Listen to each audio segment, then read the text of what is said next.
As Hurricane Irma continues its path west, it's expected to head through the Bahamas.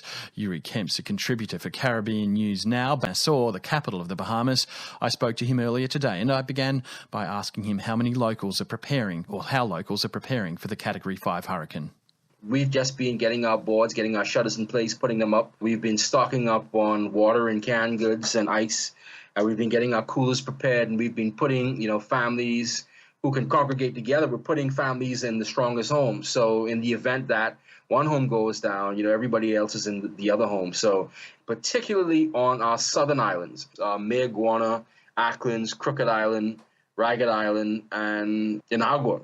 And those places have been evacuated. I think over the past 12 and a half to maybe 18 hours, we've probably evacuated about 2,000 plus people, and we left behind about an extra 500 or so, and about another 200 or 300 are expected in by tomorrow morning. So we're trying to get all of those persons out of those southeastern islands where the hurricane is most likely to hit, because those southern islands have been hit 3 times in the last 2 years, one from Joaquin, one from Hurricane Matthew, which was pretty deadly and devastating. And right now we're looking at the biggest hurricane in Irma right now. And actually, Crooked Island, one of those same southeastern islands, were designated as a disaster area. So the islands there still recovering from those past hurricanes. Is there a sense that we're heaping more trouble on what is already quite a sad situation there? Absolutely, absolutely. And the price tag is astronomical, man. We really and truly have not fully recovered from Hurricane Wilma. That was several years ago. Hurricane Joaquin did tremendous damage structurally here, but Hurricane Matthew just tore us apart. And so every year it just gets worse and worse, and you're seeing the decay. You're seeing persons not getting back to the level where the integrity of their homes and their buildings are top notch. So what can be done about this long term? Is there any planning for what seems to be an ever worsening situation there? Our building codes, thankfully, are much stronger than that of Florida's building codes. It's strong for a reason. It's strong because we do experience hurricane force winds. The only thing we could do is, one, we could probably try to increase the exigency order, what we call an exigency order, where we reduce duties and tariffs and taxes on all goods that go towards building supplies.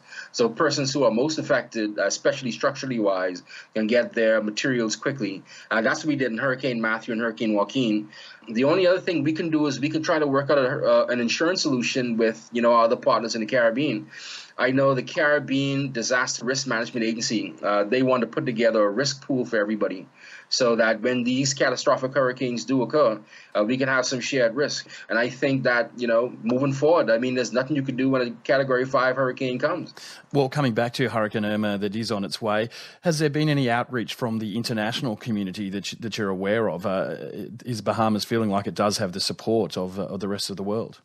Well, we got to wait and see. I know during Hurricane Joaquin, the British Navy came in and helped to evacuate that same island, Crooked Island, and categorized it as a disaster area. I was working in the ministry responsible for that evacuation, and the British Royal Navy was pretty diligent with making sure everybody was in and off safe of that island. We're hoping to get more partnership with our Caribbean brothers and sisters. Like I said before, I've been trying to, push for a Caribbean catastrophic risk fund. Hopefully it can be funded by, the United States or another large fund like the IMF or the World Bank, because, small, vulnerable states like us, instead of going cap in hand, maybe we should have a mechanism in place where we could, dip into it when these things come.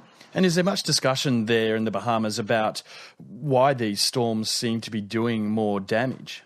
I think people now are of the opinion that, global warming is real. I didn't believe in it before, but now considering the fact that when I was younger, I would probably have one storm every 2 or 3 years, and it would be like a Category 2, Category 3 at the very most, all right?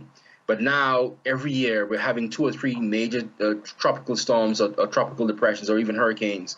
We never used to have them back to back like that, particularly not Category 4 and Category 5 hurricanes. And every year just keeps getting stronger and stronger and more frequent. I never used to believe in global warming and climate change before, but considering that I live in a country that's being affected by global warming and climate change, that's really what it is. All right, Youri Kemp, we'll leave you there. Thank you so much for speaking with The World today, and take care. Thank you. Thank you so much, man. Youri Kemp is a contributor for Caribbean News Now, based in Nassau.